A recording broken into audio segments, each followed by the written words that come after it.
Hello, everybody. This is Math 225 on the second to last day of class. And basically, it's all about review. So I'll start with any questions that y'all have, and then I will make up questions for y'all or ask y'all to make up questions for me. So, and Chris Klein has arrived. Join the Zoom meeting.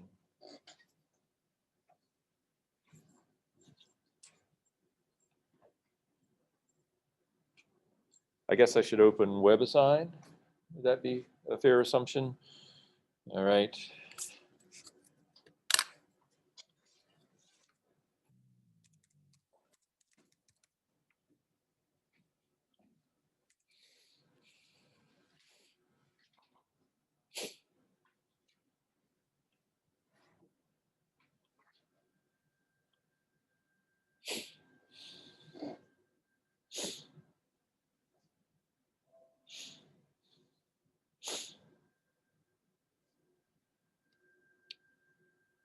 So,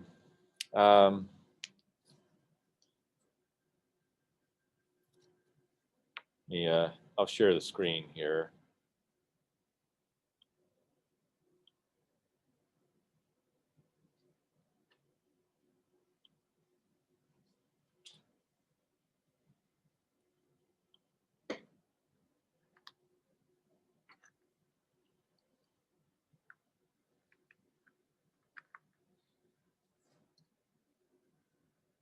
So Thanksgiving's coming up. Christmas holidays are after that. We usually give gifts at Christmas. I won't be around to give any gifts to you at Christmas. Tell you what, I'll give the gift of mercy early. If you email me with any 3 WebAssign assignments that have already come due, that you wish to try more on, I will move the deadline for them to be like Monday, the time of the final. Just email me with your list of 3 WebAssigns that you would like to get mercy on.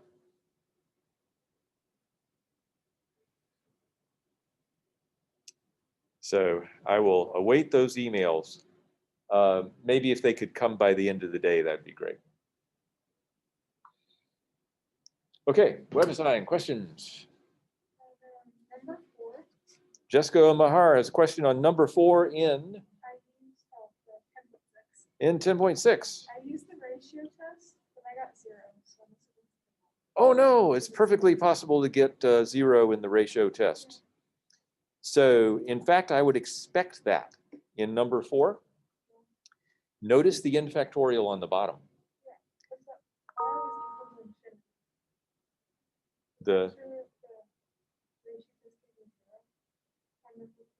Right. And that's exactly what should be happening. Yeah. I mean, let's just do a simpler version of it and you'll see.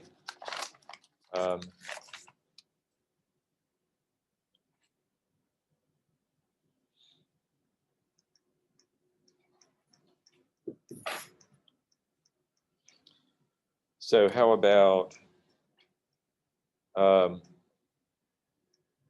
some n goes from 0 to infinity, x to the n over n factorial, which by the way is e to the x as we saw earlier. And that works for all x's, just totally all x's. And so like if you didn't know already that it converges, for all x's to e to the x, you would maybe try to find the interval of convergence using the ratio test idea. And you'd say, all right, rho is the limit as n goes to infinity of absolute value x to the n plus 1 over n plus 1 factorial over x to the n over n factorial. And after you work the absolute values inside and put things all in just one fraction,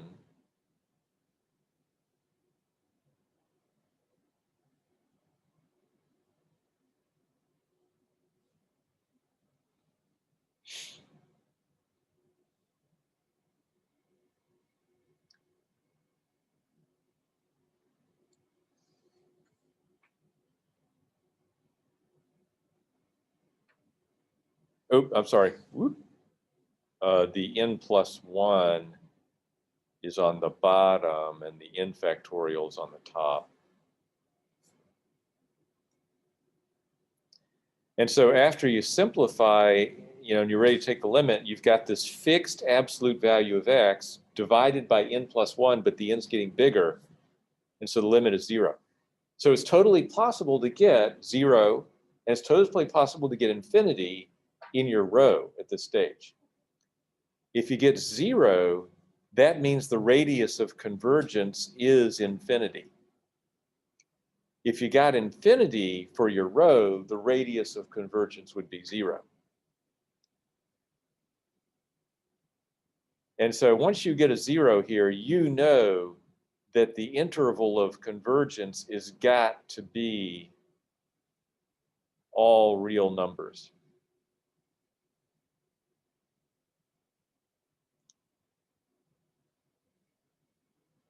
Now, you should always bring with you a reason for that. How come when the row is 0, you get all this convergence? Well, the row is 0, that means that row is 0 means when n is big, the x to the n plus 1 over n plus 1 factorial is almost 0 times the x to the n over n factorial. Each new term is just about 0% as big as the previous term. So that means these terms are getting small super fast. They're getting small fast enough to force convergence even when they're added all together. If each term if each term was 10% as big as the previous term, like if the row had been a 0.10, this would have been like a geometric series that converges because it has like a ratio of 0.1. This is better than that. It's like a super convergent series in a way. So totally possible, totally to be expected.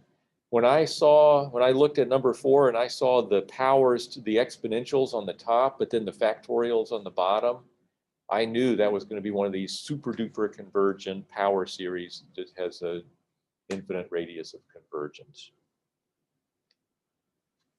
And you want to get to that too when you're looking at your power series, because then you kind of like know how your computations will go. When you check them through, you kind of know what you should get for a limit. Any related questions on that? I have a question for y'all. How come a geometric series this? How come it converges to this when the absolute value of r is less than 1? Why?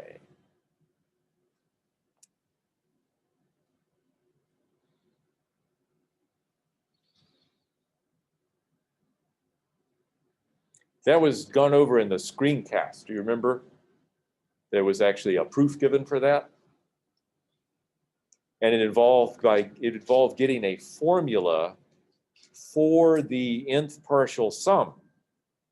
Let's give this a try. Let's find a formula for the sum, n goes from 0 to capital N of C R to the N. And so I don't know what that is, so I'll just call it Sn right now. So Sn is, let's see, let's write it out. When little n is 0, that's a C. When little n is a 1, that's a CR. And then a CR squared, and you'll just keep on going until you get to CR to the N, and you stop. And you're thinking, how can I get a formula for that? And people are just so ridiculously clever. At first, it looks like they're ridiculously clever, but really they're not. And I'll explain why in a minute. But what they do is they say, take this thing and multiply both sides by R. And so the C multiplies to CR. The CR multiplies to a CR squared. The CR squared is going to multiply to a CR cubed. And like the very next to the last term up here was a CR to the N minus 1. It didn't get written down. That's going to multiply to a CR to the N. And then that CR to the N is going to multiply to a CR to the N plus 1. That's what happens on the right-hand side when you distribute the R through. On the left, you just got R times Sn. And then what they say is subtract these two equations. We're going to take the second. Well, no, I'll tell you what. We'll go with the first one and take away the second one. We're going to subtract Sn minus RSn. We also need to subtract right-hand side from right-hand side. When we do that, there's a ton of cancellation. This C up here is going to survive. And this CR to the N minus 1 in the second one is going to survive, so it sits there as a minus. Oh, and these are N's, capital N's. But everything else gets canceled out.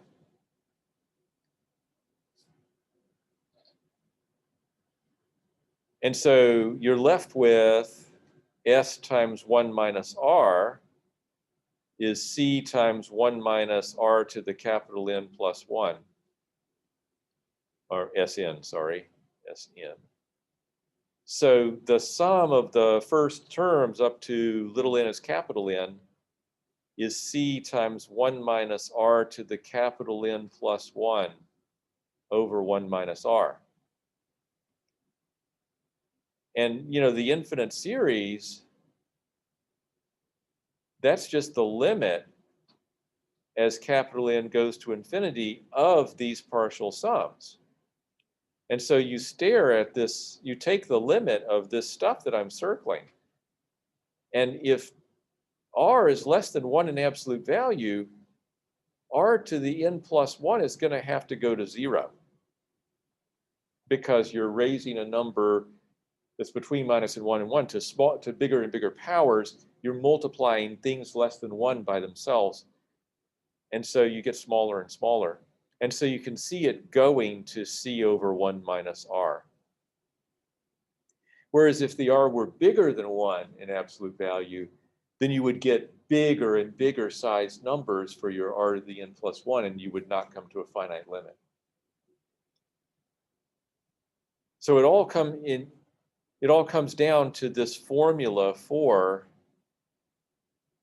the nth partial sum. Now, one problem is to get to that formula, you had to divide both sides by 1 minus R. So that formula only works if R is not 1. So you would have to go and find out like what happens when R is 1 separately. But when R is 1, it's just adding up C's. And so that'll diverge as long as the C is not 0.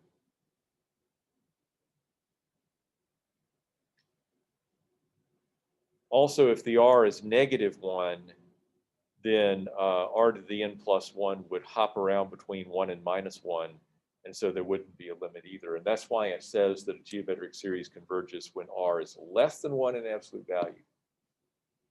Because at the endpoints, it does not converge. Can you explain one more time why it simplifies from C times 1 minus R to the n plus 1 over 1 minus R? How come it simplifies from that to this? Yes. Well, it's because the limit of partial sums is what an infinite series is. You know, you just add up to some final term capital N, but then you let that place where you stop go to infinity. Just like an improper integral, you go further and further out. And so we need to find the limit as capital N goes to infinity of that formula for the nth partial sum. So we got to find what R to the capital N plus 1 is doing. And so like if R were 0.3, less than 1 in absolute value, imagine raising 0.3 to bigger and bigger and bigger powers. You can see that it would go to 0. Okay. And so all that's left would be the C times 1 minus 0 over 1 minus R. That's a C over 1 minus R. Okay. So that's why geometric series do what they do.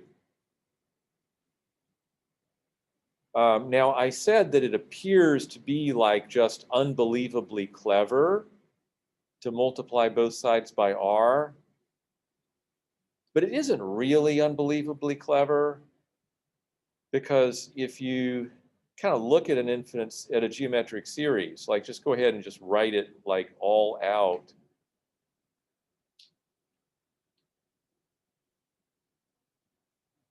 You know, if you were to just hack off the C, everything else would have an R in it.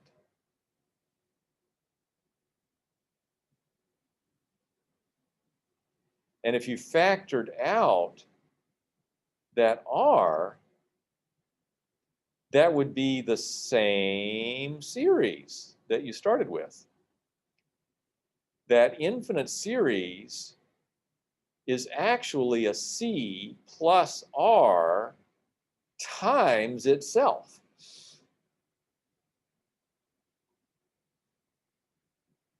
And that's an equation that we can solve for S. We can take away RS from both sides.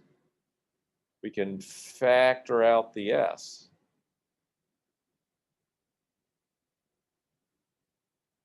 We can divide. Now, in order to write this, you've got to know that the S is a finite number before you can actually do that. So you have to know it converges, but once you know it converges, you can tell what it converges to. Geometric series are, it's like they contain little copies of themselves. Like here's the whole geometric series. Ignore the first part. The second part actually contains a copy of the original after you factor out an R. It's like if you move in closer, you see the series again. It's like if you magnify, you see it. You see a copy of it, and that's why we often say that this is related to the subject of fractals. If you go to the web,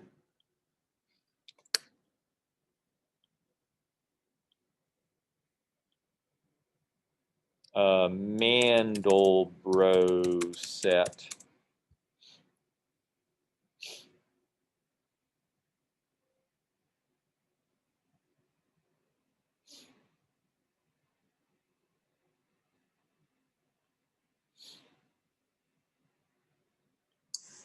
Hi, I'm Dr. Amy Killen. I have my own medical practice, and I've been using Doodly now for a few weeks.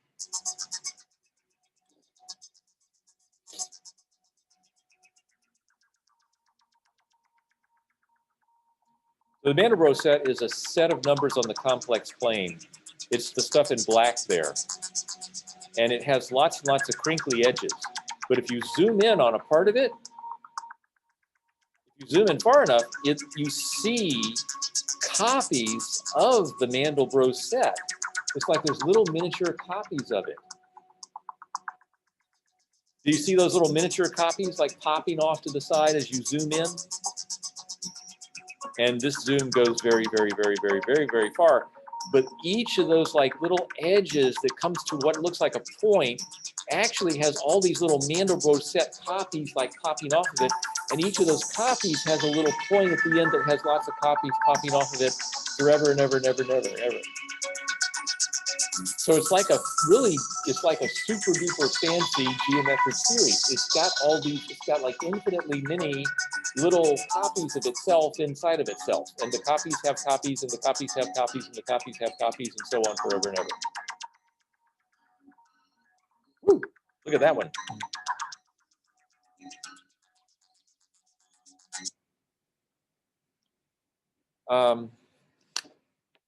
So there's a lot of fun math associated with the Mandelbrot set. The Mandelbrot set is the set of solutions to a very simple equation that involves complex numbers. To get something that's a little bit more accessible, let's ask about this. I'm going to make a snowflake. I'm going to start with an equilateral triangle, okay? All sides of this triangle are of length 1.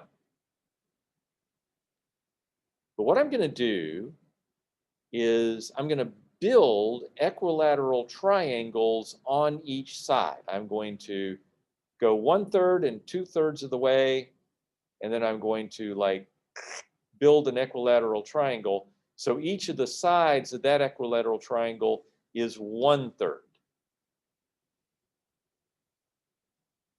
And I'm similarly on the bottom, I'm going to go 1/3 and 2/3 of the way.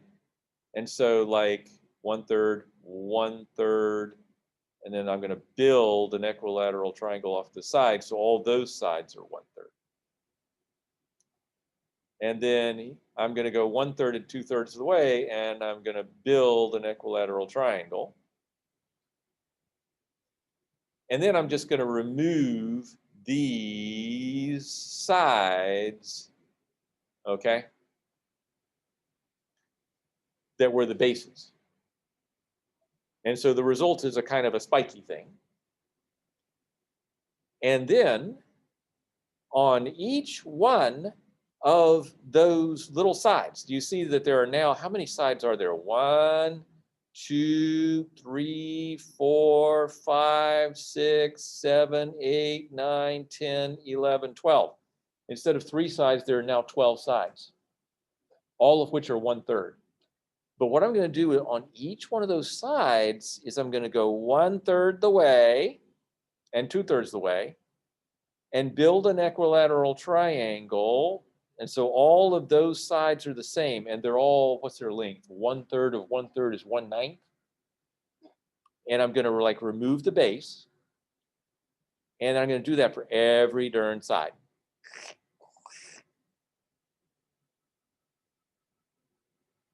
So there's like 12 of these little teeny weeny 1/9 sided equilateral triangles that I need to build on. So like now I've got a ton of sides, and the sides are all 1/9. How many sides do I have? Like last time I had 12. But if you think about it, where there used to be one side that was 1/3, now there's 1, 2, 3, 4 sides. So actually, yeah, 3 sides originally to the equilateral triangle, 12 when I added on the little ones. Well, it was 4 times as many. And now I've got 4 times as many. I've got 48 sides now. Okay. And I'm just going to keep on going. And so I'm going to do little 1/30s, 1 and 2/30s, all the way along.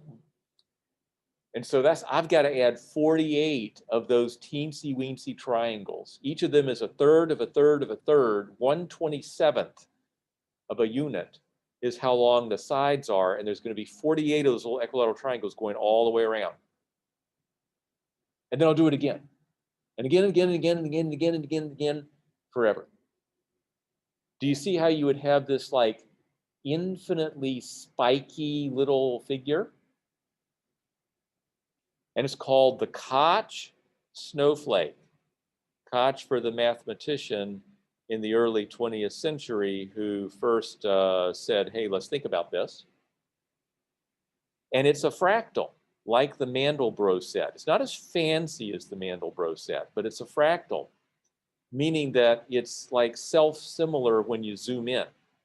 Because like suppose you decided to zoom in like on this little piece right here.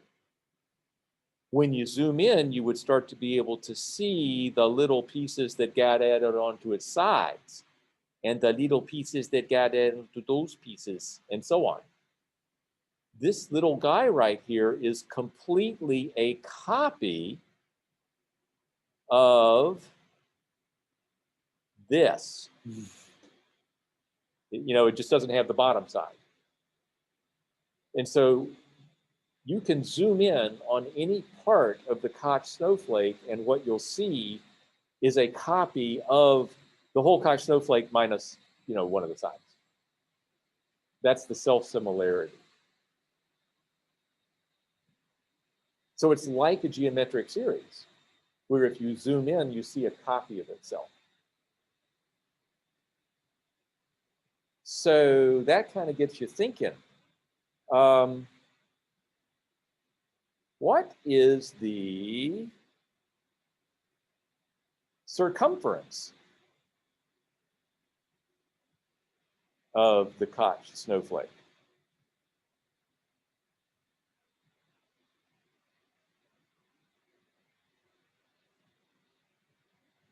You know, like after you finish making all these sides, how far would a bug have to walk in order to cover them all?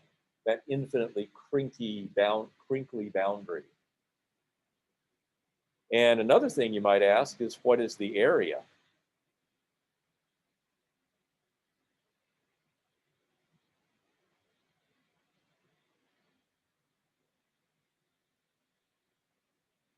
It turns out that the circumference is infinite, but the area is finite, which kind of makes sense because it looks like no matter how many crinkly little sides you add, there's no way that any of those sides could ever get outside of the circle, which has finite area. But that's how fractals often are. They have finite area, but they've got infinite circumference because they're having to crinkle so much. And the cool thing is that you can get both of these things because both of them can be found as an infinite geometric series.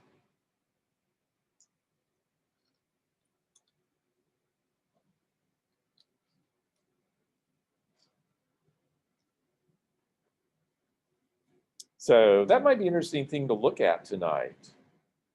Can you come up with a geometric series that represents the total area of the Koch snowflake? It would have to sum up the areas of all the triangles, you know? It would have to do, its first term would be the area of that first triangle. The second term would be the three little 130 triangles, you know? The next one would, that got added on.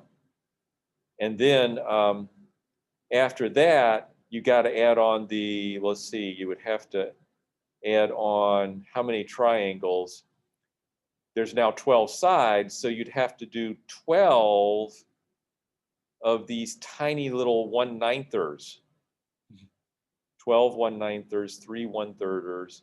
Then you'd have to do like 48 of these 1/27ers that are now too small for me to draw. And then you'd have to do 4 times 48.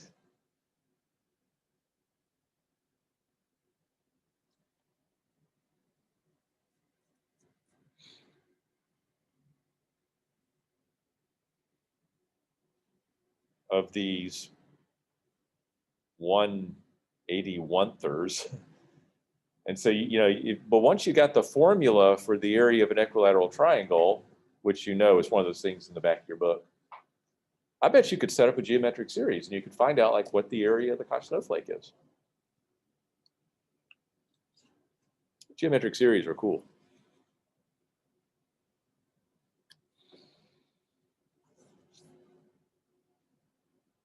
So I'm just pulling this out of my ass because like nobody's asked a question yet about something pedestrian like the sum of some series. Is there another question like from WebAssign or? I had a question about one of those problems that you gave us yesterday, or not yesterday, Tuesday. Oh, that's one of the problems. We're supposed to solve those problems. Yeah. Okay. Yes, Chris. Hold on. It was the second one you gave us, but I gotta find it real quick. Let me see. Sorry, my notes are all over the place. I might have it here. I found it. It's Oh, was it the 5 to the n over n plus 2 factorial? it's Or was the it n to the minus 5 over n to the minus 4n? that one. That one there? Okay. Let me write it down under here.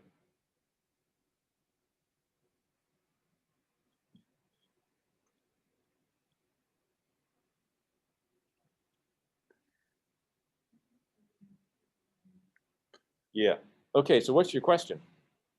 Well, I tried like simplifying it by like taking each of those to the exponent, and then so I got like n to the 4n over n to the minus 5.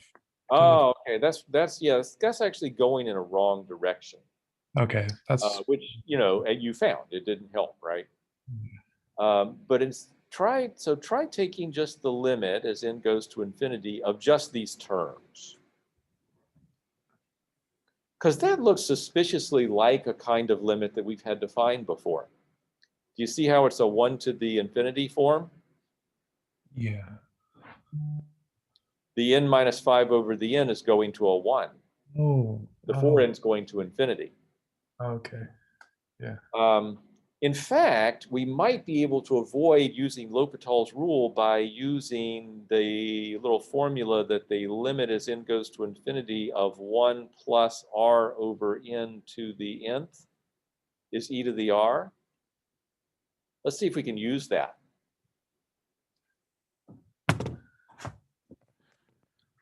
So if I'm looking at limit n goes to infinity, n minus 5 over n to the minus 4n, I could say that is the limit as n goes to infinity of 1 plus a negative 5 over n to the n to the minus 4. I'm just trying to get a part of it to look exactly like a 1 plus r over n to the n.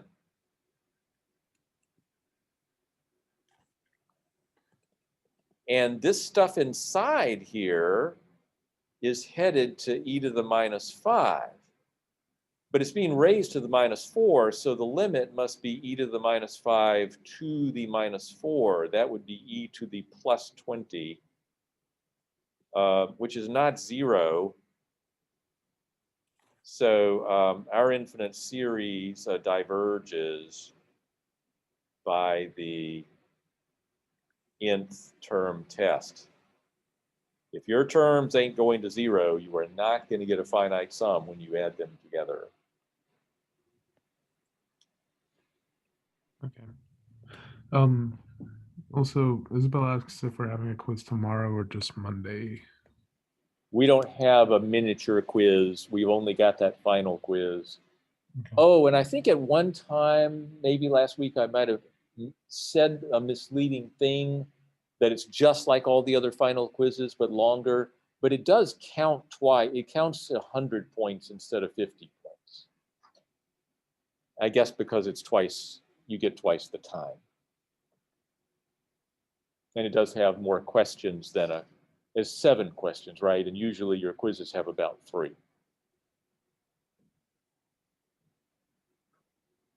So your question, Chris, was very on point because it takes you back to section 10.1 on sequences. And I've been meaning to like get y'all to practice a bit on sequences. Somebody asked me a good tough, oh, okay, wait, Tristan has a question first. On this intern test for divergence, is there like a way that you can like recognize that that's what you need to use? No, so Tristan asks, on the nth term test for divergence, is there like a recipe for figuring out that that's the test that's going to solve the problem for you? And the beauty of it is no. If the answer was always, yes, there's a recipe, math would be no fun. But you know what? There's actually a theorem that was proved in 1937 by a guy named Alan Turing. He proved this is called the undecidability theorem, the undecidability of arithmetic. So arithmetic is a really simple branch of math that deals basically with the properties of whole numbers, right?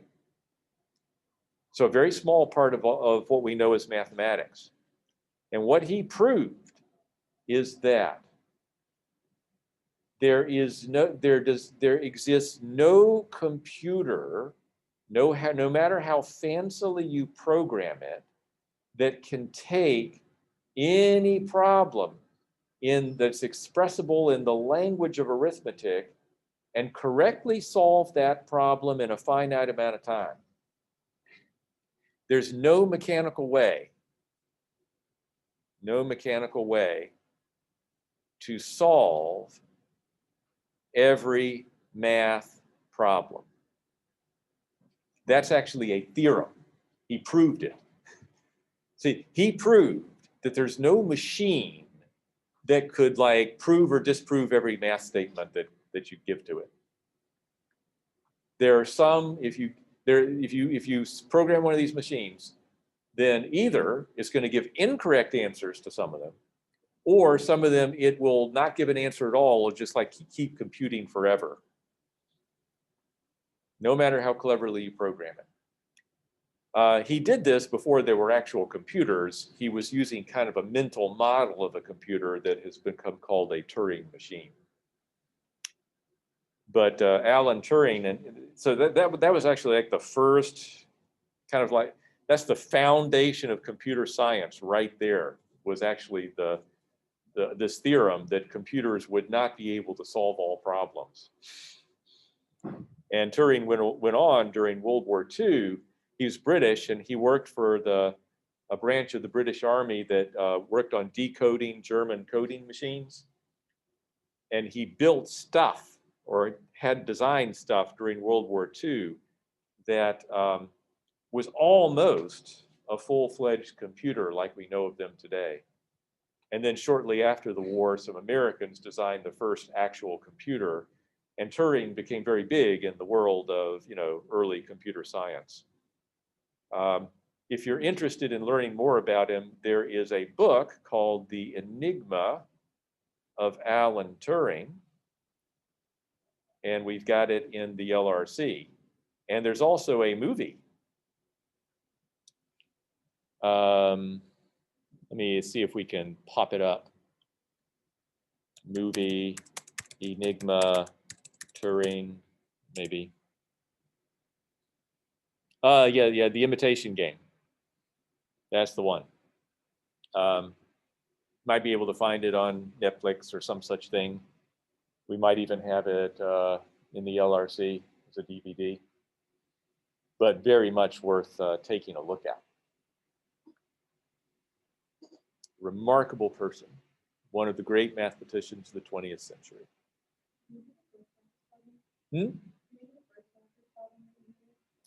The first practice problem, all right.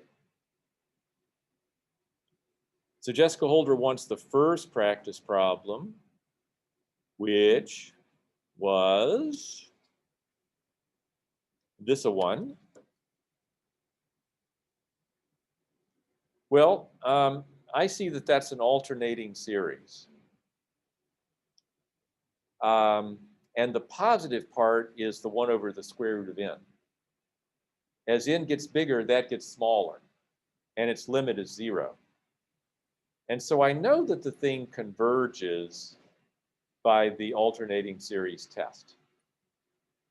But I need to know if it converges absolutely or just conditionally.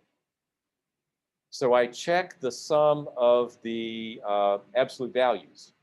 So I look at the sum of 1 over square root of n. You know what? Square root of n is n to the 1/2. Hey, this is a p series. P is less than 1. This diverges. This sum diverges. And so I say that this is conditionally, that the original series, the original alternating series, is only conditionally convergent.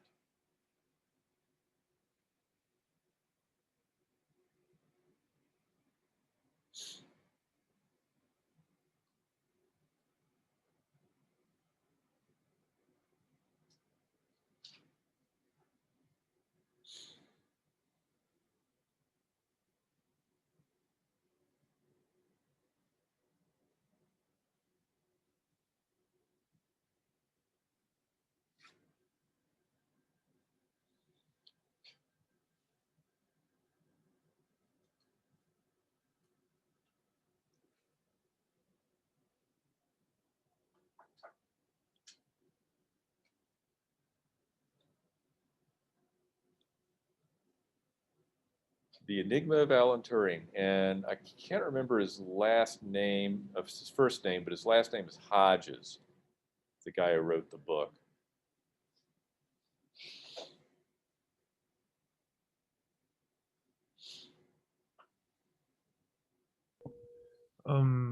Is there a case where you'll have a series with a fraction that has a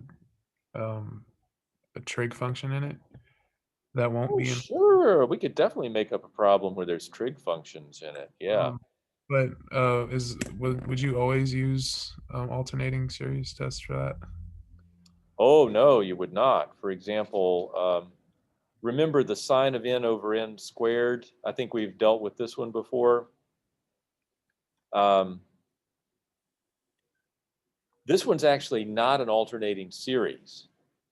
Sine of 1 radian is 57 degrees. That's positive. Sine of 2 radians is a sine of about 114 degrees. That's still positive. Sine of 3 radians that's about 151. That's about 171 degrees. That's still a little positive. Sine of 4 radians, though, is slipped into negative territory, as has sine of 5 radians, and has sine of 6 radians. I think sine of 7 radians gets positive again. It goes along like that, but it's not always 3 positives, 3 negatives. Sometimes there'll be like 4 positives in a row. Sometimes there'll be 4 negatives in a row, and like only 2 positives. You know, it kind of slip around a little bit. But it's not an alternating series. And so you cannot just try to use the alternating series test on it. You can't just say, hey, 1 over n squared converges down to 0. It just doesn't work, because that's not always the positive part. Sine of n is not always, it's not alternating between -1 and +1. So how would we be able to tell that it's not an alternating? So what's the question that you have about the series? Like what part would we have to recognize that it doesn't? I want to know what is it that you want to know about the series? Like pose it as a question. Does Like, it converge or diverge? I guess. not so you can't ask yourself how you're going to solve the question until you have the question. Does it converge or diverge? Great. Okay. So does this converge or diverge? Okay, and so you see that it's not an alternating series, so you kind of can't use that. And it's not a p series because it's got that sine of n. If you tried like the ratio test, you'd be looking at absolute value of sine of n plus 1 over n plus 1 squared over sine of n over n squared, absolute values. There's a limit in there. And so you'd be looking at the limit of n over n plus 1 squared, but also like a sine of n plus 1 over a sine of n. Now, the n over n plus 1 squared is going to 1 squared, which is 1. The problem is the sine of n plus 1 over sine of n. Oh, and I need absolute values there. This one here, unfortunately, it doesn't have even have a limit because, you know, the sine is always bopping around between -1 and 1. And you can get into situations where like the sine of n might be really close to 0, but then the sine of n plus 1 might be, you know, some reasonably positive number. And then other situations where this is really close to 0 and this is a really decent positive number, that limit doesn't actually exist. And so you can't use the ratio test. You might try the root test. So that would be the nth root of the absolute value of sine of n over n squared. Okay, take the limit. And so let me see, that would be, well, sine of n is definitely between -1 and 1. So nth roots of it, oh, shoot, it's the same problem. See, sometimes it's near 0, sometimes you really can't tell. All right, so yeah, what are we going to do with this? Ratio test didn't work, root test didn't work. It's not an alternating series.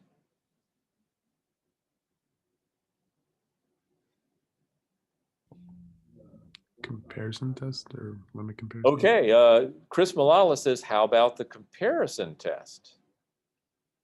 So like looking at sine of n over n squared, could we get it to be less than or equal to some convergent? Could we like put in some terms there that would be the terms of a convergent series that this would have to be like less than or equal to?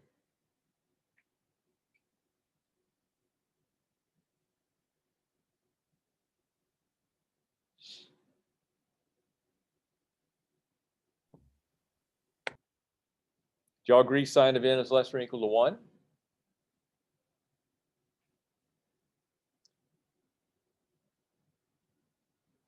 Oh, but wait a minute. Before we even start the comparison test, oh, crap. That needs all positive terms. Remember that? Comparison and limit comparison, integral tests, they only work on infinite series that have all positive terms, and these are not all positive terms. Oh man, we're like locked out of that too. Darn.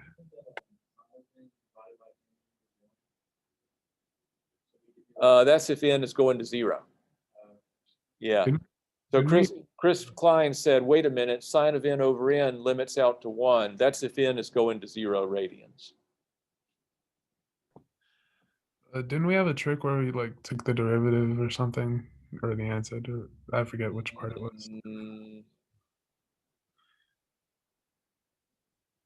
I mean, well, like if I took the limit as n goes to infinity of just the terms, just to see if I could use the nth term test, well, this limit's clearly going to be 0 because the top is going between -1 and 1 and the bottom's getting bigger.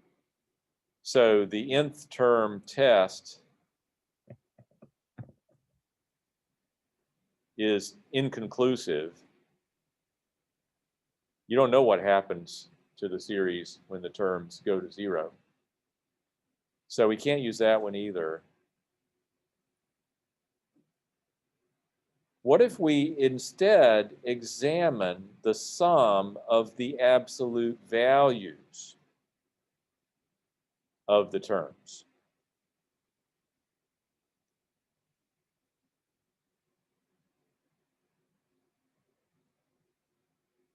Let's first look at that one. does this one converge or diverge?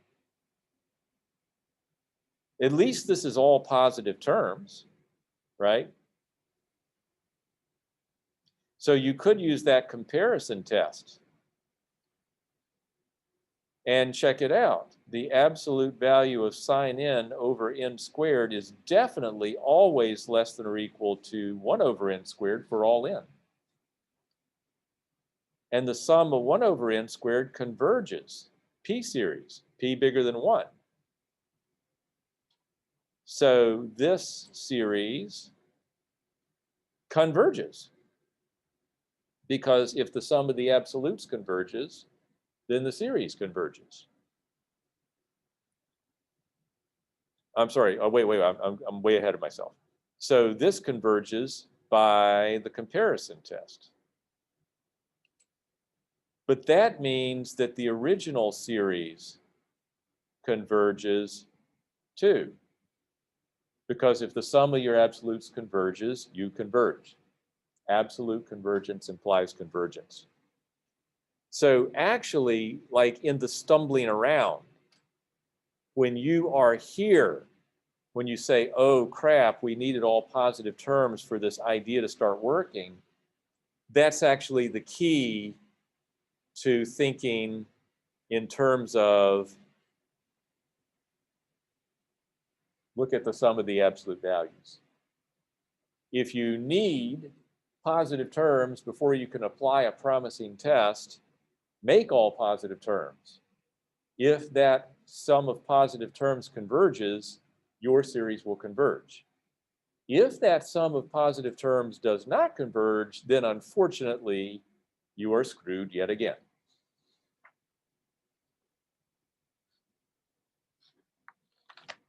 And I can't bet on it. I wouldn't bet a lot of money on it, but I would bet some money, that there is a math problem about whether or not a certain infinite series converges, such that with the standard axioms of math, you cannot prove that it converges and you cannot prove that it diverges. Like it's one of these unsolvable math problems Turing was talking about. It's just, there's not going to be a recipe for answering all these questions. Not even for the questions that have answers in the back of the book.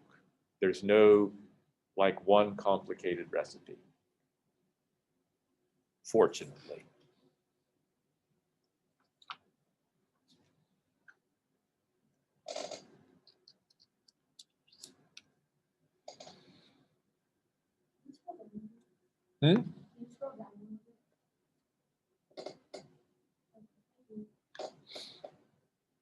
Sum of absolute sine n over n squared converges by comparison test.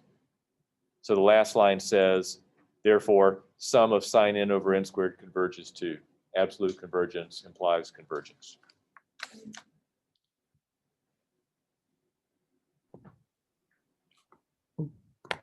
I am going to go ahead and pause stop the recording.